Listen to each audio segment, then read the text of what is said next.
Take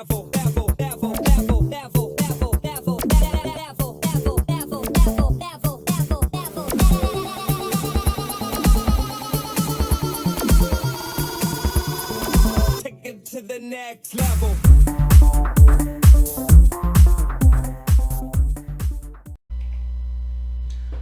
Why hello, it's me again, Moxie, and I am glad to be back. Recap on how I've been. I've been doing pretty well. Things have been going well. I'm feeling a lot better. And I'm just glad to be back doing videos. So I hope you all are glad to see me, because we're about to look at a good one. What we're about to look at today is Army of Darkness Kill Count. Now, if anyone's seen this movie, you know this is a hilarious ride. So let's have fun, get this party started, and just enjoy ourselves. So, hope you all are enjoying yourselves, and let's have fun. So, without further ado, let's go.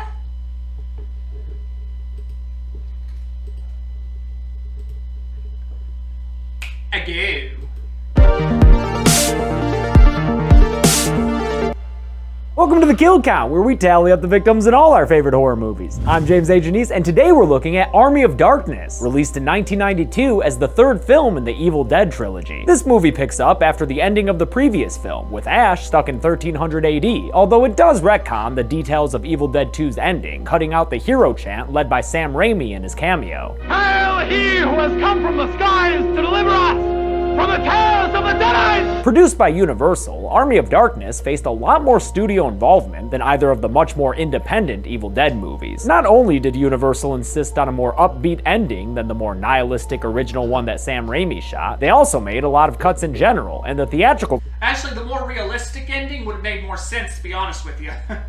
My dad always thought the ending they used was stupid. Which he's not entirely wrong, but still, it's all the way you look at it. But besides that, let's keep going. Version is more than 10 minutes shorter than Sam Raimi's director's cut. At the time I'm shooting this episode, I can't promise an immediate cut comparison for this movie, but you'll get one eventually, don't worry. Raimi and his usual crew, including producer Rob Tapert and of course Bruce Campbell, took Army of Darkness as an opportunity to get Ash out of the cabin entirely. In doing so, they also pretty much left the horror genre behind completely, since Army of Darkness, originally titled Medieval Dead until Universal nixed that idea too, is more of an adventure fantasy action flick. Oh, and a comedy. New co-writer Ivan Raimi, Sam's older brother, helped make Army of Darkness even more comedic than Evil Dead 2 was, and in my opinion, went just a tad too far with it, as a couple of scenes end up a little too goofy for my taste. Still, if Ashy Slashy's around, then you know there's gonna be some kills. And also, if you're wondering why I'm cringing, it's not because of the video. Something embarrassing happened to me about a month ago. Let's just put it this way. Me and my family, me and my parents had went without food for about 2 weeks, and I was already feeling the cabin fever. So I just got angry and just said, "The hell with it," and kicked an empty dog kennel and fell on my side, so I may have twisted my knee. Ooh. But I'm just saying, my parents got a kick out of it. But besides that, let's keep going. To count. Let's get to them.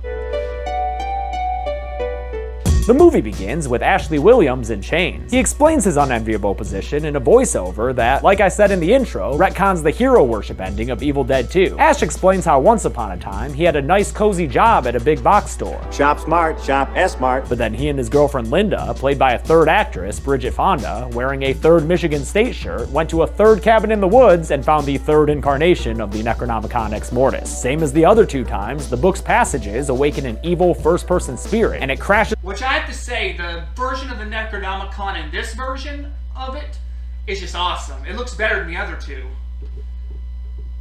Through a cabin window to abduct Linda 3. Then, again as twice before, the spirit hits Ash in the face. Since the chainsaw hand was way too cool to retcon away, this movie recreates that scene to keep it canon, but it does so in a much less bloody way. Raimi actually shot this movie to get a PG-13 rating, and you can tell it's barely got any blood at all. Of course, since the ratings board already hated him and this series by now, they still gave it an R, the bastards. Wait a sec.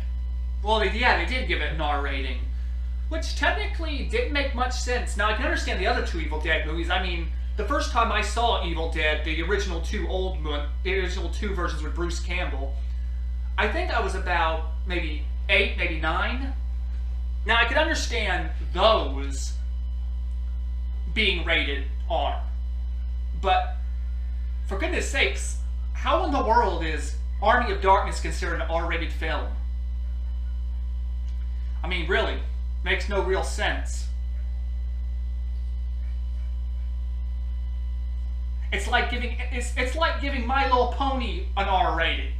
It makes no lick of sense. I mean, there wasn't any blood, there wasn't any cause for alarm that would merit an R rating. Yeah, the rating system is weird. But besides that, let's keep going.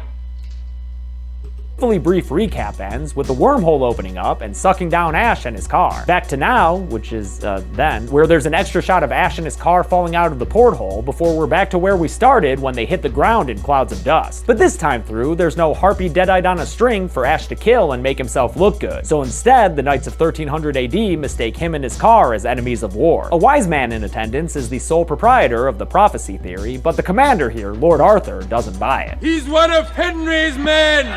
I say, to the pit with him! And that's how Ash wound up being marched in shackles to Lord Arthur's castle, alongside some captured...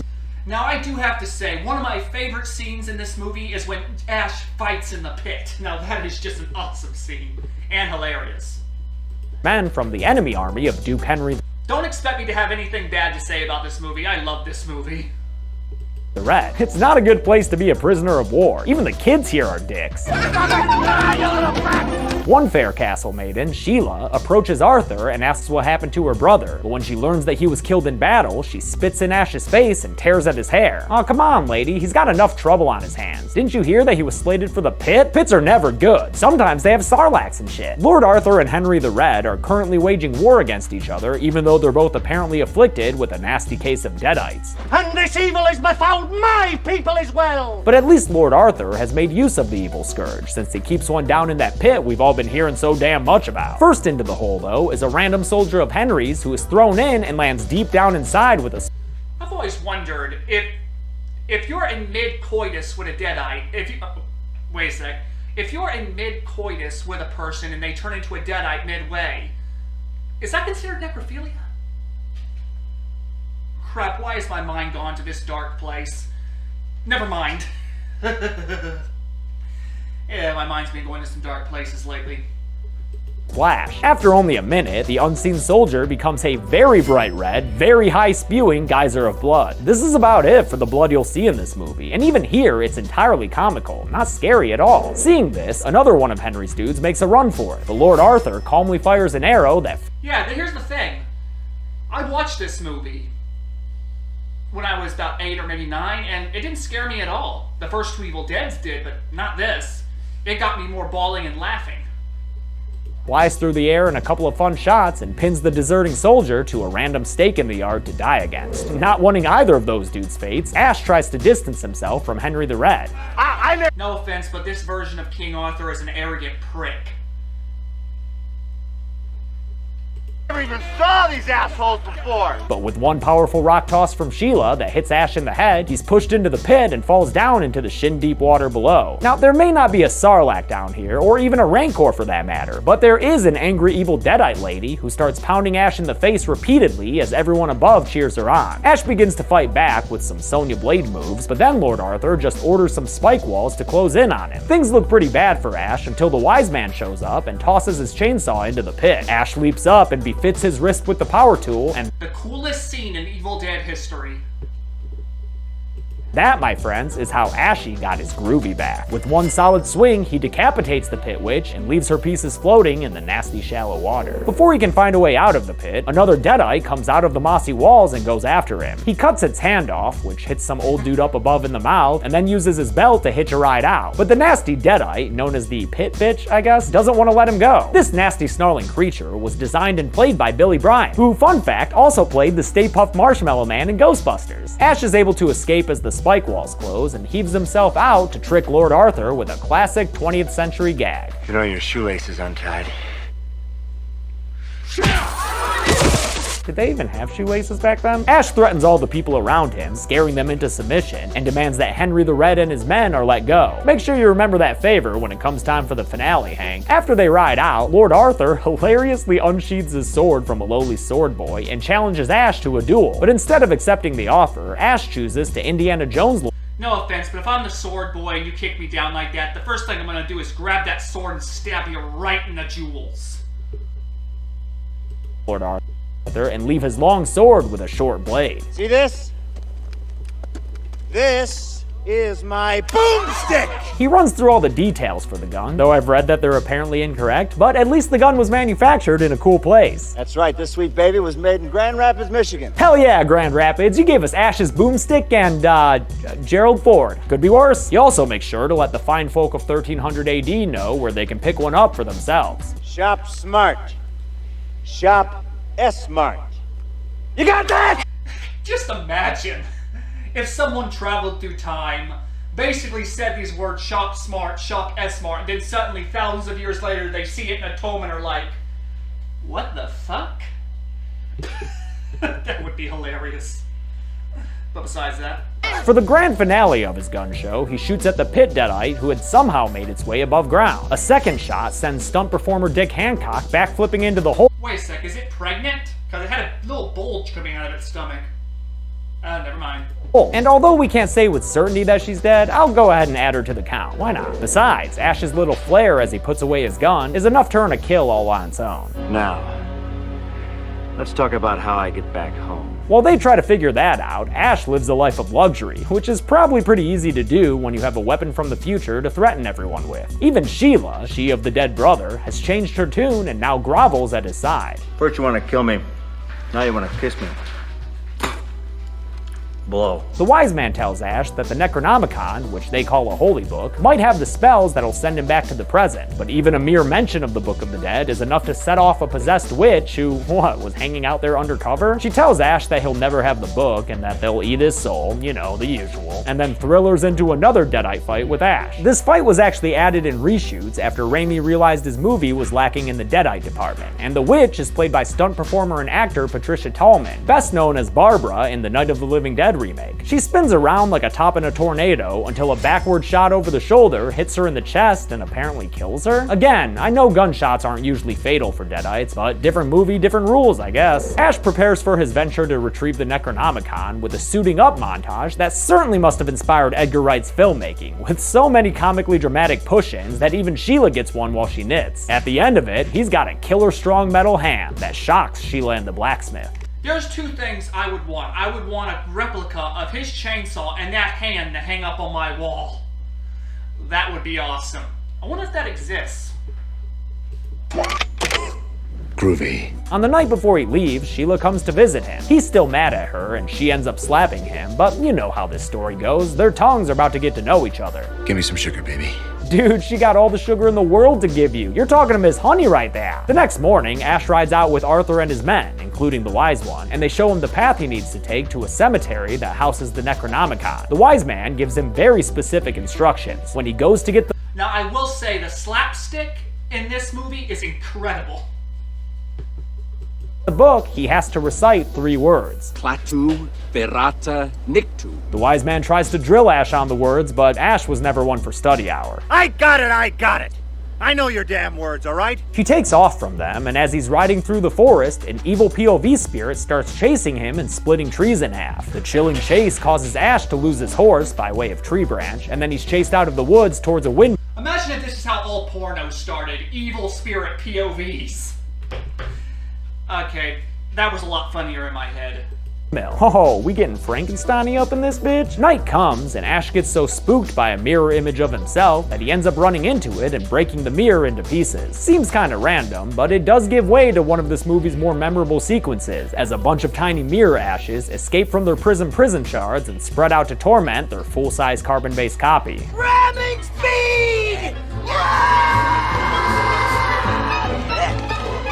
And with that ramming speed butt stab, we kick off a real wacky sequence that is by far the most comedic thing we've seen in this franchise. I don't necessarily mean it's the funniest, because I don't think it is, but it's definitely the most outwardly comedic. I mean, the movie practically becomes a cartoon for a few minutes. My fair lady, ha! Still, it gives us another kill to add to the count when Big Ash throws that fork at a mini dude who is then stabbed through the chest and pinned to the wall. They eventually knock him out, and when he comes to, he finds himself in a scene right out of a Gulliver's Travel brochure. His Lilliputian adversaries use some very poor looking effects, geez that just looks awful, to open his mouth and allow one of the mini Ashes to dive right in. At first you may think that was some kind of suicide mission, but it turns out that Ash's innards are a great place to raise a kid, because that mini Ash soon grows inside of normal Ash, who sprouts an eyeball out of his shoulder. That thing is pretty damn gross. Ash runs outside where he becomes a two-headed monster who howls at the moon. The two heads have a ridiculous fight with each other, complete with a lot of Three Stooges gags, and Sam Raimi friggin' loves those. After they crab walk down a hill together, they're able to mitosis themselves into two separate beings. The new Ash introduces himself as Bad Ash and makes fun of our Ash's protagonism in a very Jim Carrey's Grinch kind of way. You're a goody little two-shoes. But our Ash responds by taking out his boomstick and shooting Bad Ash into silence. Good. Bad.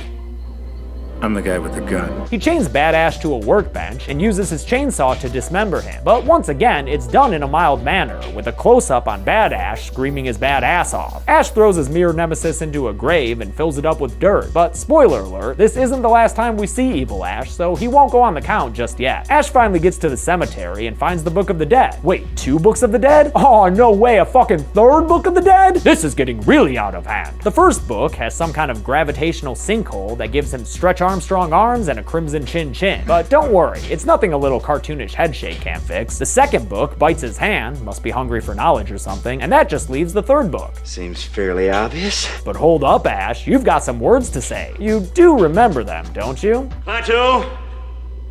Narada! Now, you see that right there? That's the face of a man who realizes he's about to have to bullshit. And bullshit he does. Klaatu! Narada!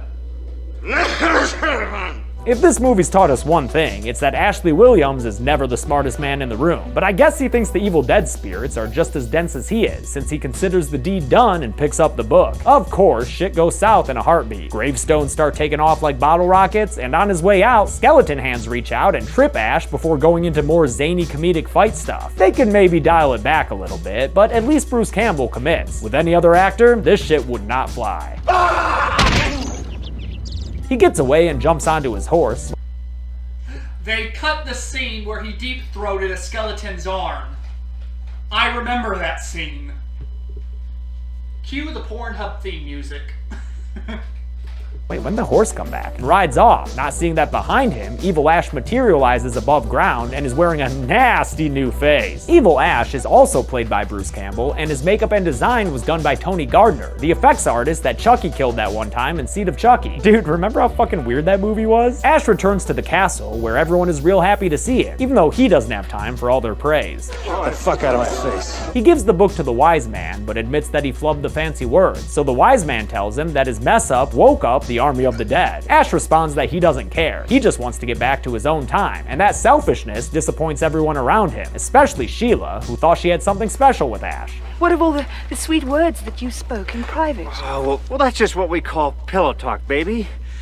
That's all. Lucky for Ash, Mama Arthur raised a man of his word, so Lord Arthur agrees to help him still, even though it's gonna leave them pretty boned. Like, literally, it's an army of skeletons. Before we get to the skeletons, though, we've got a flying beast swooping down into the castle yard and kidnapping Sheila. It flies her away, and she's taken to Evil Ash, who, kinda sounds a bit like normal Ash. Give me some sugar, baby.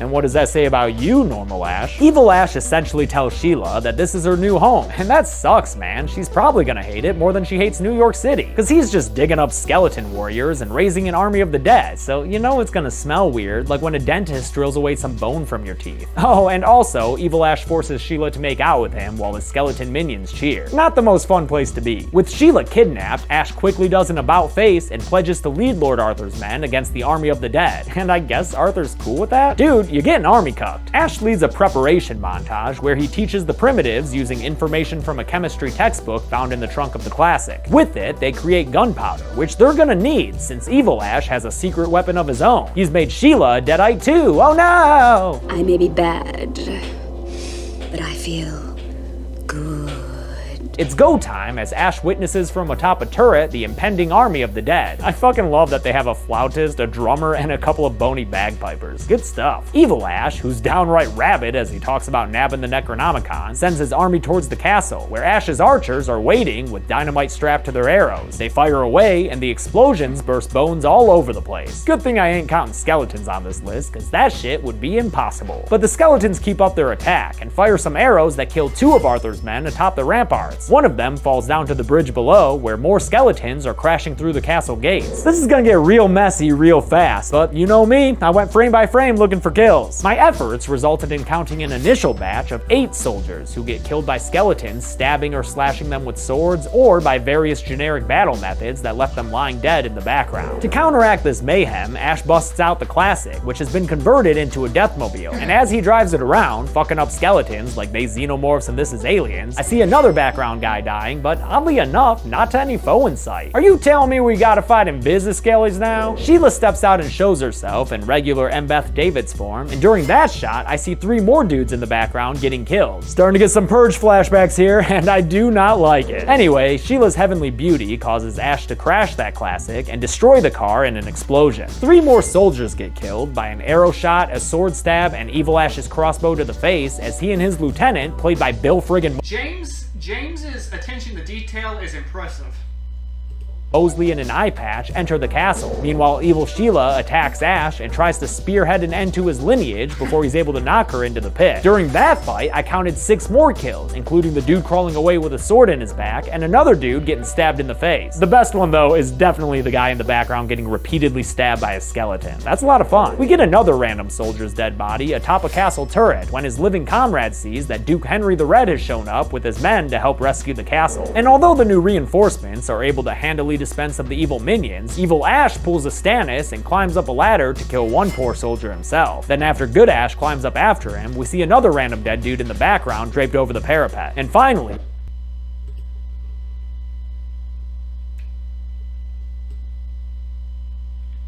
while Ash fights minions, a human soldier runs by the foreground with a sword through his back, and I just don't think he's gonna make it, so let's count it. Evil Ash heads over to the Necronomicon, pausing long enough only to kill another soldier by punching him in the face and breaking his neck against the castle wall. When he reaches the unholy Book of the Dead, he's stopped from grabbing it by Ash, who throws a spear through his back and sets off their final climactic battle. Time for another fight full of Ash, Ash, Ash, Ash.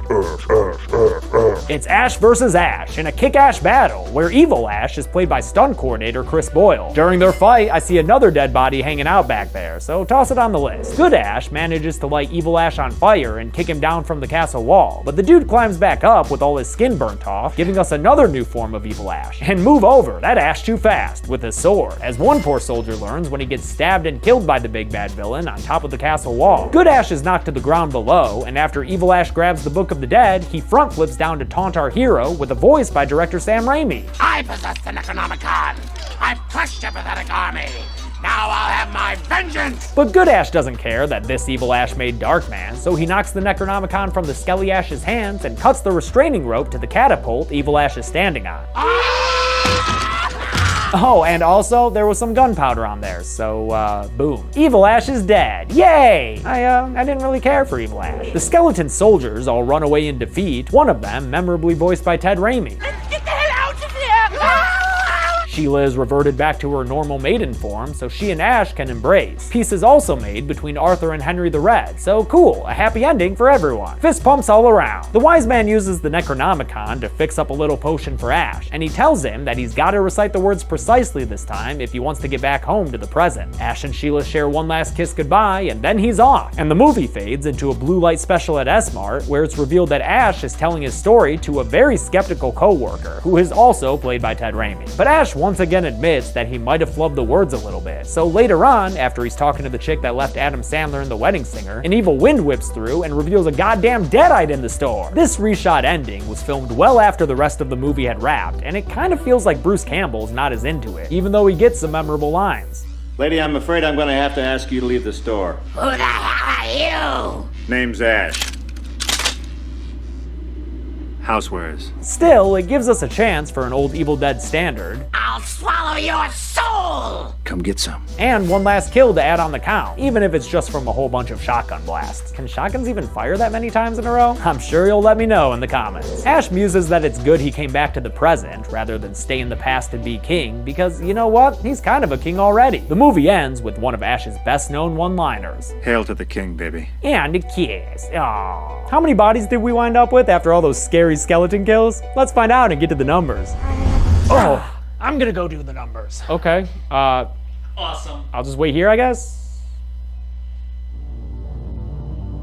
I counted 38 kills in Army of Darkness, because like, war, man. The victims consisted of 32 human dudes, 1 mini mirror Ash, 1 full-sized evil Ash, and 4 female Deadites. No human ladies, and skeletons don't count. Grow some skin, ya fucks. With a runtime of 81 minutes, we had a kill on average every 2.13 minutes. I'll give the golden chainsaw for coolest kill to that first dude who went into the pit. I understand you wanted that PG-13 rating, Sam, but I need more blood in my Evil Dead movies. And at least this first death gave me some, even if it was pretty jokey. Doll Machete for lamest kill will go to the S-Mart Deadite. For an ultimate enemy of the trilogy, she went down in an awfully lame way, just getting shot a bunch of times. Back in my day, Deadites could survive a damn decapitation. And that's it. Army of Darkness came out in 1992 and did kinda meh at the box office, at least partially thanks to people not knowing it was another Evil Dead movie. The series wouldn't return to the big screen until the kind of remake 20 years later, and we'll look at that film next week. Until then, I'm James A. Janice. This has been The Kill Count. Thanks a lot for watching this week's Kill Count. I want to thank a couple of patrons like C. Maxwell, Karenina Hall, and Jared Ralph. Like I mentioned, you'll get a cut comparison for Army of Darkness one day, but I'm not sure exactly when. I'm actually filming this way early in advance because of my little surgery going on. If you didn't hear, don't worry, it's just a little thing to help me breathe easier, but that's why I'm not putting out as much stuff during November. Well, that and I'm fucking tired. Be good people.